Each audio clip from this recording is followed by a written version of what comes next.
Welcome back to Limited Supply, the podcast where we get deep into the tactical and strategic side of e-commerce, digital marketing, and building consumer brands. I'm your host, Nick Sharma. I've spent the last 9 years building, scaling, and investing in brands. And through this show and my weekly newsletter at nick.co/email, I'm here to share everything I've learned, the wins, the losses, the experiments, the tactics, and the insights, all so you can unlock your next $100,000 in revenue. Today's episode is a good one, but before we dive in, let me tell you about our chosen sponsor for this week's episode. Think about your best friend and how they shop. Totally different than how you shop online, right? You should never be getting the same cart reminder email. That's where Instant AI comes in. In the last few weeks, Instant rolled out AI flows for over 500 brands. The momentum is crazy, and one of my favorite brands tripled their email revenue in just 60 days. That's one of hundreds of wins they've had so far. Here's why it works. Instant can immediately understand who's on your site and what they've been looking at. The discount, the copy, the imagery, the on-site promotion, all of it is pulled dynamically into personal email flows. Then it sends it at the exact moment that shopper is ready to buy. BFCM is behind you, and now's the time to build for your biggest year yet. Old and lame retention emails are so 2025. Book a demo by December 31st and get 50% off your first 60 days at instant.one/Sharma and set up your brand to dominate 2026. All right, welcome back to another episode of Limited Supply. I'm actually calling in from a remote location here today, which is why I've got a bit of a different background. But it is crunch time. We are right in the middle of our Q4 sprint, so I had to make sure that I got this one out. And today's episode is actually going to be a bit of a rant. It goes off of a newsletter, 2 newsletters I wrote over the last 2 weeks. So if you're subscribed to the newsletter, which is at nick.co/email, then you may be somewhat familiar, but I just want to add a little bit more color. And really the topic of today's podcast, as well as the last 2 newsletters, stemmed from a client I was working with where there was a desire to build landing pages, which I think there's always a desire. Anybody who's running any sort of ad traffic or Facebook traffic is always trying to run traffic to pages that are, optimized to handle that traffic. But there was just not any, there was the desire to have it, but like the skill set and then the tools in order to make sure that these landing pages are being done properly with the right team and the right process and the right elements and the right modules and developed in the right way and QA'd in the right way and tested the right way and all done in a timeline that's respectable and in a cost that's respectable. That wasn't there. And so it kind of inspired me to first just talk about why you need to have an efficient design process. And then I want to go into basically what is that design process, or at least what's the one that I use, because I may not know your business, but I can tell you what I've done and hopefully it'll help. So, when I was at Hint Water, I started working there in 2017, and Hint is a beverage company. It's a flavored water company.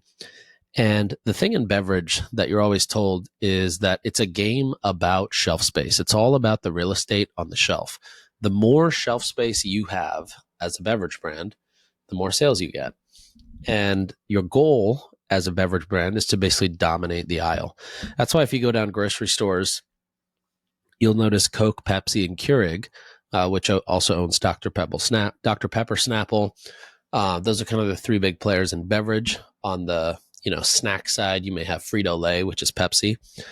They pretty much own the aisles and they dominate the aisles. They play chess, right? When you're a beverage brand trying to get into a college football stadium, Coke or Pepsi already has that.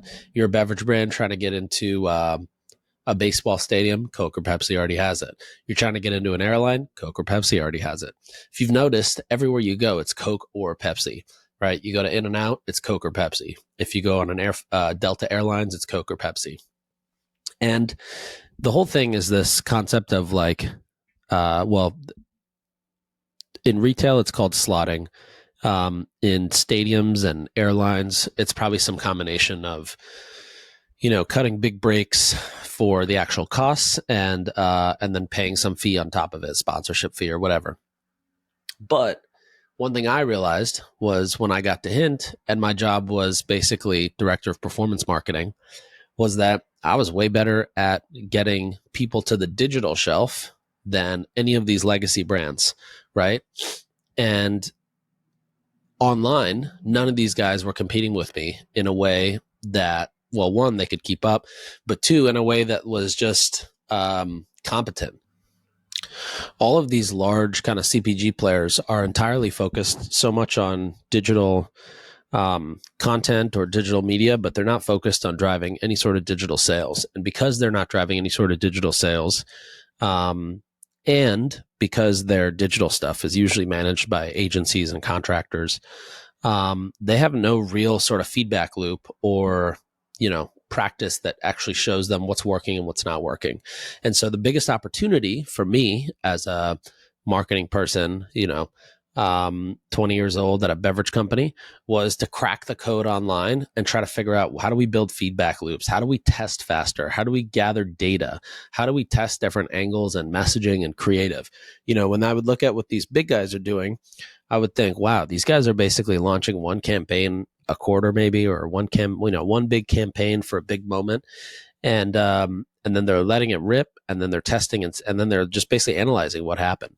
Whereas, like, I can go into Facebook, put 96 pieces of creative using Ad Espresso into an ad set, run it, and within $5,000 to spend, I can get a pretty good idea of exactly which creative is actually working and which ones are not. Now, keep in mind, this is 2017, so much different than what you might be doing today on Facebook. The best part is that I could launch a test, and within a week, I would know the messaging that works, the type of creative that works, the landing page that works, the offer that works. And within basically 2 to 3 weeks, I've already run multiple tests, and I already know which one is working. I know that each test leads to new learnings, and faster learnings gives me an edge in the market where consumer attention is gold, right? The website is the storefront, and I can redesign that storefront however I want. But the faster that I decide to experiment, and the faster I discover what resonates with customers and what doesn't, I'm going to validate that speed is the strategy for me.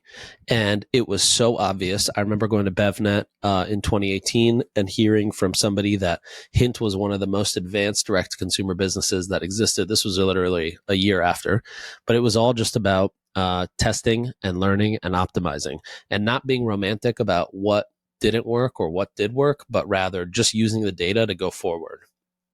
The other thing was, every time we would design stuff, we would actually not just design them by graphic designers. We would be designing them with designers who understood performance marketing and optimization and UX and visual identity, and how to handle cold traffic versus warm traffic. What are the types of things you have to educate them on, whether it's different benefits or value props or the hierarchy of those things in that order, so that you don't confuse somebody. But most designers are not conversion-focused designers, and most brands who hire designers to help them with web projects are not necessarily hiring conversion-focused designers to do those, because they're not as easy or as accessible. When I was building Sharma Brands, which we now sold to Lunar Solar, one of the hardest roles to hire was really good, talented web designers who understood everything from design and messaging and tone of voice and UX, but also how to think about conversion and customer journey. And, one of the things that I realized when I was working with this brand that I mentioned at the beginning last week or 2 weeks ago was that when we had hired the designer, it was more of like a software UI designer for a B2B company. It was not necessarily a designer that understood how to handle a website, let alone a consumer brand website, let alone a consumer brand website that is, a 9-figure brand, let alone one that is also selling direct to consumer online. So all of those things put together, you sort of need to have a conversion-focused conversion-focused designer, because no matter how much input you can give or things you can change on top, if your fundamentals don't have that kind of DNA or that thinking in it as it's being designed, it becomes very obvious to the end consumer who's basically shopping that page. Now, the other thing kind of leading off of that is your designers, they need to have an understanding of how to read data and how to understand what is essentially going on as a result of the work that they're creating. So in this case, we're talking about designers, but I actually think this applies to all all creators. So whether you're a copywriter, whether you're a graphic designer working on static ads, whether you're a video editor making videos, whether you're a content creator internally or externally, you should have analytics to what the creative is that you're putting out. When you can see the feedback, when the creatives can see the feedback, they're going to digest it differently than your analytical brain or your A/B testing brain or your Excel brain might. And they're going to pick up on things that can actually make this much better. In addition to that, if you can ever give them things like, for example, hey, this landing page drove a bunch of questions. We should take these questions in, internalize them, answer them, and then put them in the content so they get answered before somebody has them. Any of that kind of stuff always helps. Now, the last thing before I get into kind of my process is I just want to go through the 5-question framework, which I've always used. And this is basically the 5 questions I always ask. And essentially the way I like to do it is basically answer these 5 questions over and over and over again. So, any good landing page, I always think of a good landing page as like a red carpet where you're walking Kim Kardashian down the aisle or down the carpet, and you near her are the assistant. So it's on you to have all the answers at all times, basically ready to go, right? So that said, the way I like to build, the easiest way to build landing pages for me is just answer these 5 questions in as many different ways and modules and content displays and graphics as possible. The first one is, what is the product? So don't assume your visitor magically knows what it is. You have to tell them very clearly and very simply what you're selling, because a confused person will never convert. The next one is, why does this exist? What gap in the market or customer pain point are you addressing here? You want to basically answer, what does this brand deserve to exist at every touch point? How will it benefit me? So this is probably the most important one. This essentially tells your customer, this is exactly how you're going to benefit when you consume or use or take or buy this product. It's not value props. It's not that this is a nonstick pan. It's not that this is Teflon free. It's that you can use less oil when you cook because it's nonstick. It's that it's easier to clean and put away because it's nonstick. You understand how it's benefits versus value props. 4th one is, how fast do I get it? A lot of performance marketing brands do this one well. It basically says like how many days till the order ships, when is the order going to be delivered? There's apps like Pretty Damn Quick that exist that help you do this, but sometimes just as simple as adding that messaging near your CTA, your add to cart button or your buy now button, or even in the checkout itself about when the order is shipping, when it's going to arrive. I always have this thing I like to do too, where in my shipping rules are just like named by whoever, your admin or your ops person. You can just change that to be like, VIP shipping in parentheses, ships in 24 hours. That's going to get a higher conversion, obviously. And then the last one is, why should I trust this brand? So how do I know that this brand is legit and that this product is going to live up to its promises? This is where all of the social proof comes in, whether it's customer reviews, testimonials, press logos, endorsements, trust badges, awards, certifications, et cetera, et cetera, et cetera. Now, these are all kind of the thoughts that come to mind as I get toward the process of how I build landing pages. But one quick thought before we get into that is that your design process as a brand, in order to build landing pages quickly, is a competitive moat. If you look at some of the fastest scaling supplement brands, whether it's Grüns or Create or Armra or Cowboy Colostrum, whatever it is, IM8. All these brands are examples of companies that have been built off the back of Facebook ads. And how? Well, by perfecting their messaging, their angle, which could be seen as the same thing, their creative, and then their offer. And when I say offer, I essentially mean anything that is basically in a post-ad click experience. So when you click the ad, you get to the website, you get to a landing page. All these brands I just mentioned are all running landing pages and multiple variations of landing pages. You'll see that they have some similarities. Like if you go to Grüns or Armra, you'll see they have some similarities. But for the most part, they're pretty much all running their own landing pages. IM8, when we built that site, we built it as a conversion machine. So majority of that traffic actually goes to PDPs and converts pretty well. But all that said, there's a Like the ability for you to build really high quality landing pages in short amounts of time and to have an idea Monday and get something live by Thursday or Friday is going to be a moat. It's the reason why some of these brands have been able to become category leaders within, a year or two. It's because they're so fast at doing it. They're so good at doing it. They've got a process down, and it allows them to get ahead. Okay. So I'm going to talk about kind of the few ingredients that I like, and then we'll get into the actual process. So the first thing that I like to make sure I, talk about is the strategy. Now, strategy in your landing page is probably the most important piece of it, regardless of how beautiful your page is, maybe how, fancy your copy sounds, how nice your icons are. If you don't have a strategy, specifically around your content, your offer, and who's coming to there that you're going to help convert, it's just not going to work. And a great example of this is, I'm not sure if you've heard of Comfort Clothing. I had Hudson on the podcast a couple weeks ago. If you go to Comfort, look, their website is not a crazy fancy Shopify site, right? It's actually a super basic Shopify site. You're not going to find it on any sort of design award website, but it does do probably $100 million a month or close to it in revenue. And why? Well, because the strategy is very clear. The UX is very clear.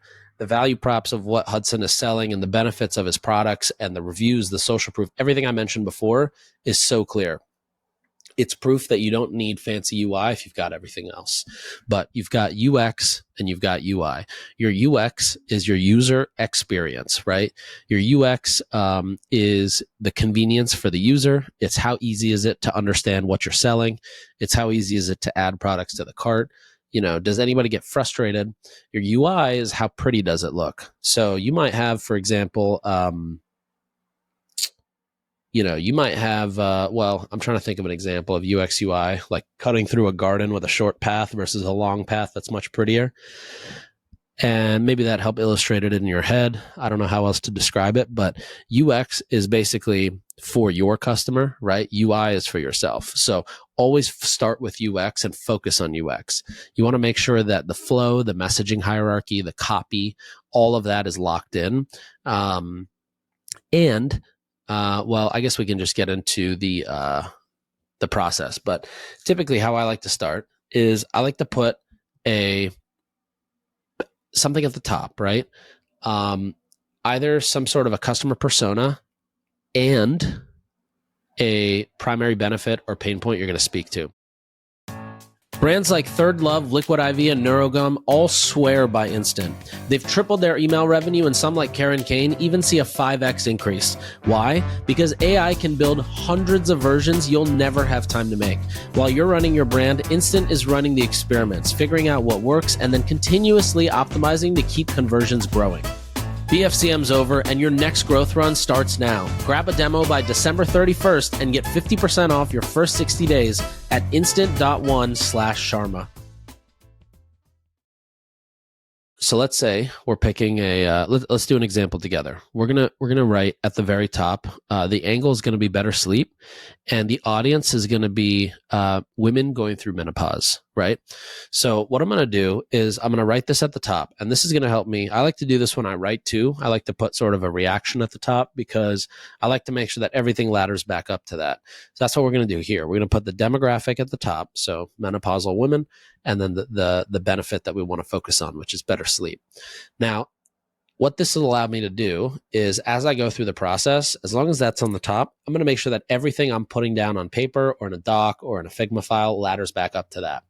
So the first step I do is I like to open up a blank Google Doc. And I don't know why I like Google Doc over Word Doc, but I got both. I end up using Google Docs, and I put those things at the top, and then I like to just dump everything. So you don't have to organize anything. You don't have to organize, the hierarchy of the messaging, just anything that comes to mind, any ideas, things about why you're better than competitors, customers, questions that customers ask you, any sort of catchy headlines you hear, any sort of customer pain points, questions you find often in your Instagram DMs or customer service DMs. Product benefits, features, fun stories that, customers have interacted with. anything that comes to mind, throw it down on paper. And this also includes like testimonials. If you have any visuals you want to include, whether it's a chart, a graphic, how it shows how the product gets absorbed into your bloodstream, whatever it may be. Throw all of it on there. It does not have to be organized. And then just keep adding to it. So try to think about, okay, what is it that's going to get menopausal women to want better sleep? Is there any research we can go out and search for, grab, pull back in, and dump in the doc? Now, this doc should take probably an hour and a half. If you finish it within 15, 20 minutes, you're not looking hard enough. It's not full enough. You want this doc to be like 3 to 5 pages long, and you just want to have a ton of shit in there. The idea is that it just gives you more to play with, and you'll see why in the next step. So the next step is to then outline the sections that you want within your landing page, and then slowly start to organize the brain dump into the sections. So again, you're not thinking about good design or how it's going to be laid out or how it's going to fit, right? That tends to happen when you start building a landing page in Figma. When you started in Figma, you're immediately thinking all three things: research, organization, and how it snaps into the design. But the truth is, you're not going to get your best content that way, because you're not going to allow yourself to even put it down on paper to then filter it. You're just going to try to filter it in a quick way that you can do in your head, which is just not going to be as good. So your typical flow or your section outline might look like, a hero section, you have a problem section, a solution section, you have a benefit section, you got social proof, you got a shop section, comparison chart, FAQs, you have a founder story, you've got press testimonials, you got UGC, you got research, you've got, maybe another section on customer stories, maybe a section on giving back, where your ingredients are sourced from. So you've got all these sections, right? And you can then organize all the content across 5 pages into these sections. You might find that you have too much stuff in one section. Allows you to split it up and tell us the same thing a different way, right? If we go back to those 5 questions, the whole goal is to basically take these 5 questions, just answer them over and over and over again. So if you're duplicatively, big word, answering, then that just means that you're doing it right? You're not doing anything wrong by saying the same thing in a slightly different way again and again and again. Now, once you have these sections kind of built out, just, again, not designing anything, just hero, and then you just paste all your stuff for the hero there, right? Maybe it's some social proof, an image you want to use, whatever it is, a catchy headline. Once you have all that, then go in and open up Figma. And what I like to do is I create a new Figma blank canvas. I take all the copy that I have written, Command A, so select it all, copy it, throw it into Figma, and just paste it. You'll see it'll just paste in like a tall rectangle.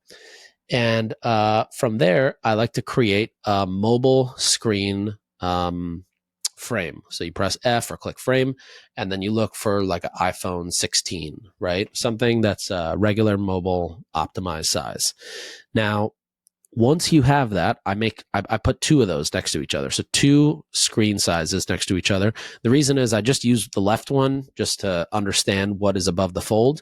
And then the right side is actually where I'm putting the design in. So now on the right side, right, I know that on the right side one, I'll first extend that all the way down. So now I've got a short iPhone screen and then an iPhone screen that has the width of an iPhone, but I just pulled the length all the way down so I could build a long landing page. And in the hero section is, I know what's above the fold, I know what's below the fold, so I can kind of arrange that properly. But this is essentially where you now start to organize all the content you have on the left side and put it in the right side. And if you've got a swipe file of landing pages that you like or that you've saved, I recommend you always, as you're on Instagram, and you're on Instagram all the time, click those ads, screenshot landing pages, screen record them, save them to a swipe file, send them to your buddy on DM, so you just have a place where they're all there. But this is essentially where you can put your swipe files on the side if you want. Otherwise, just take your content and start arranging it. Every step should be arranged there. This ideally too is still being done by somebody who knows the brand and the product really well. You don't want this part to be done by somebody. Well, I guess you can if they understand conversion design, but ideally in a perfect world, this kind of happens internally just because you know exactly what's being, how people talk about the brand, what pain points they have, what they need to hear in order to be sold, etc. Now, here, you're basically combining marketing strategy with everything you know about the customer and the angle, plus all the raw content you gathered, and molding it into a magical flow, right? So this is something where it's on you to take everything and sort of put it in. And you don't have to worry about a page being too long. I think my philosophy is always that if somebody's ready to go, they'll just click or they'll leave. And if they're not, they'll just keep scrolling. So as much as you want to put into there, I think is fine. You want to also make sure that everything is then laddering back up to that demographic and that angle. So is the comparison chart laddering back up to menopausal woman? Is the FAQ laddering back up to better sleep? Is the shop section, promoting get better sleep? Is there a senior citizen discount maybe? So whatever it may be, right? You want to make sure everything on the page is basically laddering back up to that. Now, once this is done, this is where it should go right back to review. So whoever, ideally from the brand, is basically reviewing the copy, the layout, the functionality, making sure that from a messaging standpoint and offer standpoint, everything is within brand guidelines. Nothing is sort of out of whack. From there, you go back in the Figma with a designer, and you essentially add all your brand colors, your visual identity, brand layout, all that stuff. So iconography, illustrations, graphics, colors, fonts, the whole nine. Your lifestyle imagery, studio imagery, all that stuff comes in the next phase, which I call the UI phase. From here, it basically looks like a very polished on-brand web page, but still very much focused about conversion. And the key here is to maintain the integrity of the wireframe, but also making it very aesthetically pleasing and on brand. So by the end of this step, you want to have a dev-ready design file of the landing page inside Figma. And what does it mean to be dev-ready? Well, it just means that if there are any sort of developer notes that need to be included there, hey, this rotates, this side scrolls, this scrolls slow or fast, this is supposed to happen when you click this. All those need to be in there, usually like little sticky notes around Figma. And then the last piece, or I should say second to last piece, is now developing this inside Shopify. Now, there are a billion landing page builders out there. For the longest time, I was a huge proponent of just using Unbounce. I still think if you have no other choice, can't develop in Shopify, Unbounce is still a great tool, especially if you're starting out. Everything is drag and drop.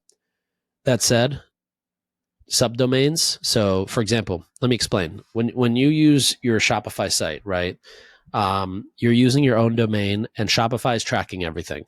When you use a subdomain like shop.orgainprotein.com, you're basically using an Unbounce or one of these other third-party tools, and they're then hosting your Facebook pixel, your Google pixel, all your pixels are then hosted there. And what it does is when your user goes from landing page to Shopify checkout, or landing page to Shopify PDP, it causes these crazy issues with tracking users. Well, whether it's from an analytics standpoint, like for example, anybody who uses subdomains to do landing pages has a messed up conversion rate inside their Shopify window, inside their Shopify analytics. And I also know there's a brand that does about $250 million a year in revenue. They were doing this with a partner. And up until recently, they're CAC 8x'd, and they are seeing triple and quadruple counted events inside Facebook because that's what's being reported back. It's just messy data that gets reported back to Facebook. Not only Facebook, of course, Klaviyo, all your other ad platforms, TikTok, Snap, Pinterest, Google, YouTube, etc. And it messes everything up because, as you know, these platforms, the way they work is they ingest data, they analyze it, they use their own things, they make decisions off of that. So if you're feeding it wrong data, it's going to mess it up completely. It's like why you never want to send, you don't want to send 100,000 shitty site visitors to somebody's site. It's going to completely ruin everything that they're doing from an ad standpoint. Now, once your page is developed inside Shopify, and the reason I like to develop it inside Shopify is once you've got it developed, all your modules, as long as it's developed properly, all your modules can now be applied and copy pasted and modified. So if you've got a comparison chart that works really good, you can put that on every single PDP and change the text, within 2 seconds from the iPhone app on your phone. If you've got a really good hero section that you now want to duplicate this page and test it with 4 different products, you can easily do that because it's now a template. So the reason that you want to put it in Shopify is, one, not only is everything easy to duplicate, edit, and track, but 2, it's just congruent, consistent, it's easier for the team. And you don't have to worry about issues or glitches or friction, whether it's for a user or for yourself as you're consolidating and tracking everything. Now, the next step is just basically to QA everything. So obviously make sure you're going through everything, check the coupon codes, check screen size on different devices, check with different internet connections. You'd be shocked how many times site speed is the culprit for pages not working well. And then you go up and you launch it. So you launch it, you monitor it, and you optimize it. None of these pages should, or I should say some of these pages will crush immediately because, if you're driving landing page traffic versus PDP or homepage traffic, it's obviously going to do better. But that doesn't mean that that is the final result. So if you're normally converting at 2% on your website and your landing page gets you to 3.5 or 4 or 5 or 6, doesn't mean you can't get to 8, right? I've had landing pages that get to 12% that started at 6%. And we thought 6 was awesome, but we just kept thinking, okay, let's just watch user session recordings, heat maps, etc., and let's just continue to optimize and just continue making it better. Okay, that's essentially my process for building a landing page. I think landing pages are extremely important, and if you're only sending traffic to your site, then it better look like IM8, where it's an entirely conversion optimized website. Most websites don't look like that. Most websites tend to be Shopify templated themes, and very similar to email flows or automated flows. A lot of Shopify websites get set up once and then not really optimized for a long time until it's now a new website project or there's a new product going live. So all that said, that's my process to build landing pages. That's the reason I think it's so important to build landing pages. Remember, some of the biggest brands in consumer that exist today were only started a couple of years ago and basically did this. This was their playbook. Good product, good messaging, good angles, good landing pages, and good offers. And they were just very romantic about testing. They were not romantic about how something looked or how it felt or whatever it was. They were just romantic about we need to constantly test, optimize, learn, and eventually win. That is today's episode of Limited Supply. I hope it was fun to listen to wherever you are at, whether you're dropping your kids off in the morning, you're on a run, or you're at the gym. If you've got any questions on landing pages, if you want me to make some landing pages for you, shoot me a DM or shoot me an email. You can also fill out our contact form on the sharmabrands.com website. In any case, have a great rest of your week, and I'll see you next week. Thanks for listening. We'll be back next time to cut through the noise on CPG, retail, and e-commerce. If you enjoyed this episode, why not share it with a friend? And be sure to subscribe wherever you listen so you don't miss the next one.